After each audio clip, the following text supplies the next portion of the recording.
The 45th Annual General Meeting of the Government Pensioners Association was held today, focusing on 22-point demands, including economic and rights-based issues. Key demands include implementing revised pension and gratuity rates from 2016 as per the 7th Pay Commission recommendations, ensuring a minimum monthly pension of 9,000 rupee like the central government, and reducing the commutation payment period from 15 years to 12 years.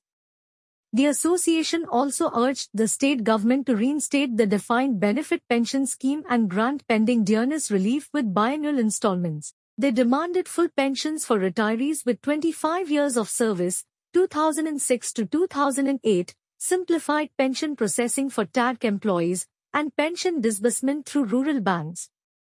Additionally, they called for the reopening of the geriatric center at GB Hospital and establishing a similar unit at IGM Hospital to cater to elderly patients.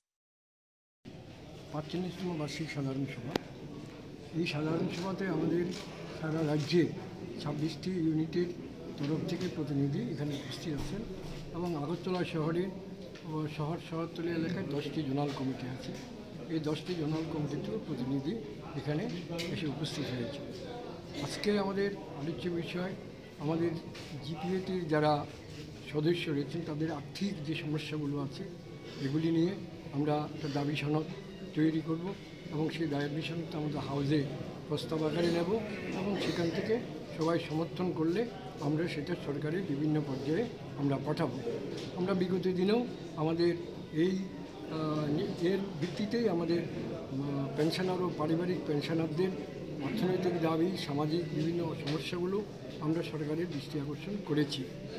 এখনও আমরা অনেক সমস্যার সমাধান হয়নি, প্রায় আমাদের 25% DR এখনও আমাদের বকেয়া রয়েছে। আমরা বারবার সরকারের কাছে বিষয়গুলি তুলে ধরেছি। আমাদের পেনশনারদের যে চিকিৎসার ক্ষেত্রে যে জিবি হাসপাতালে জেরিয়াট্রিক একটা ব্যবস্থা অনেক লড়াইয়ের পর অনেক অনুরোধের পর সরকার খুলেছিলেন আমরা দেখেছি, কিন্তু সেটা হঠাৎ করে বন্ধ করে দেওয়া হয়েছে। আমাদের দাবি ছিল এই জেরিয়াট্রিক ওয়ার্ড বৃদ্ধদের চিকিৎসার জন্য বার্ধক্য বয়সে তাদের চিকিৎসার জন্য জিবি এবং আইজিএম সহ জেলা হাসপাতালগুলোর মধ্যেও এই জেরিয়াট্রিক ওয়ার্ড স্থাপন করা, যারা বৃদ্ধরা সহজেই এই চিকিৎসার সুযোগ সরকারের সুযোগ পায়।